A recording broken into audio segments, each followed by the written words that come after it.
চুয়াডাঙ্গার DC eco পার্কের মরা গাছ নিলামের আড়ালে লাখ লাখ টাকার গাছ চুরির অভিযোগ উঠেছে।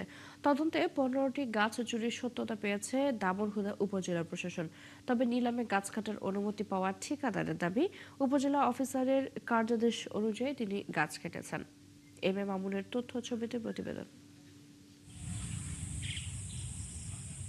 চুয়াডাঙ্গার ডিসি পার্কের মরা 29টি আম, কাঁঠাল ও শিশু গাছ বিক্রির জন্য গত 19 জুলাই নিলাম ডাকা হয়।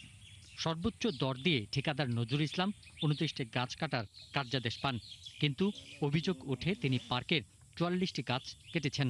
11 জন মনে করেন এখানে নিয়োগপ্রাপ্ত কর্মকর্তা আছে, এটা তো তাদেরই, আমার জানা মতে তাদেরই এটা দেখভালের দায়িত্বের মধ্যে পড়ে। যারা গাছ কেটেছে এবং আইনের আওতায় তাদের নিয়ে এসে তাদের বিচার হোক এবং আমি তাদের শাস্তি দাবি করি। এই গাছগুলো ঠিকাদার যেন না নিয়ে যেতে পারে, এই কারণে ইউনো স্যার আমাদের এখানে ডিউটি দিয়েছে 24 ঘন্টার। আমরা পর্যায়ক্রমে এখানে ভাগ ভাগ করে ডিউটি করছি। উপজেলা নির্বাহী কর্মকর্তা জানান, অভিযোগ পাওয়ার পর সাথে সাথে গাছ কাটা বন্ধ রেখে তদন্ত কমিটি করে দেওয়া হয়েছে। তদন্তের মাধ্যমে আসলে পরিষ্কার হবে এটা ইন্টেনশনাল কি আনইনটেনশনাল।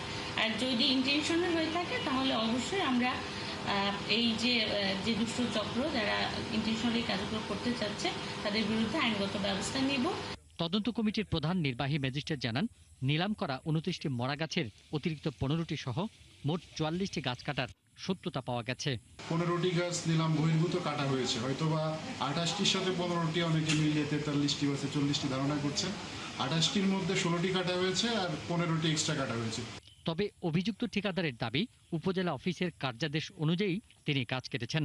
ওরা গাছ কাটছে 2 দিন, আমি একদিন ছিলাম, আর 2 দিন অফিসিয়াল কাজে অফিসে ছিলাম। অতিরিক্ত গাছ আমি কাটিনি, কিন্তু আমি কাগজ অনুযায়ী গাছ কেটেছি বা কাটছি।